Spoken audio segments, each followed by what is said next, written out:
శివుడి దగ్గర ఉండే శివగణాలంటే ఎవరో మీకు తెలుసా? వీళ్ళు ఎందుకింత భయంకరంగా ఉంటారు? వీళ్ళని చూస్తే రాక్షసులే కాదు, దేవతలు కూడా భయపడతారు. అలాంటి వీళ్ళకి సేనాధిపతి అయిన నంది ఇంకెంత శక్తివంతుడో ఆలోచించండి. శివుడి సైన్యం అంటేనే ఒక విలక్షణమైన శక్తి, అంతు చిక్కని రూపాలు, అనంతమైన బలం, మృత్యువుకే వణుకు పుట్టించే గంభీరం వారి సొంతం. ఆ శివగణాలకు నాయకుడు గణపతి అయితే వాటికి సేనాధిపతి నంది. అసలు శివగణాలంటే ఎవరు? శివగణాలు మామూలు సైనికులు కారు.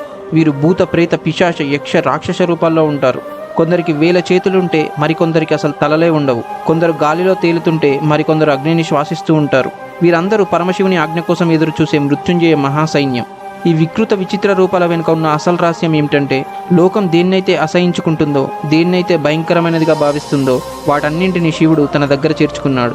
అలాంటి ఈ గణాలకు నాయకత్వం వహించే నంది ఇంకెంత శక్తివంతుడో మీరే ఊహించుకోండి. అతని శక్తి సామాన్యమైనది కాదు. The great commander in chief. Nandi కింద పనిచేసే శివగణాల్లో ముఖ్యమైన వారెవరంటే వీరభద్రుడు, దక్షయజ్ఞాన్ని ధ్వంసం చేసిన వీరుడు, శివకోపానికి ప్రత్యక్ష రూపం.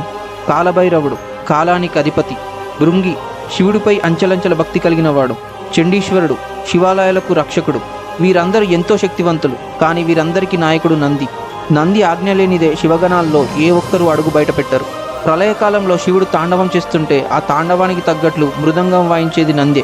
అంటే శివుడి అడుగుల వేగాన్ని కూడా నియంత్రించగలిగే శక్తి నందికుంది. నంది అంటే కేవలం శివుడి వాహనం మాత్రమే కాదు, ఆయన శివతత్వానికి ప్రతిరూపం. అజేయులైన శివగణాలకు సేనాధిపతి. నెక్స్ట్ వీడియో ఎవరి గురించి చేయాలో కామెంట్స్లో చెప్పండి.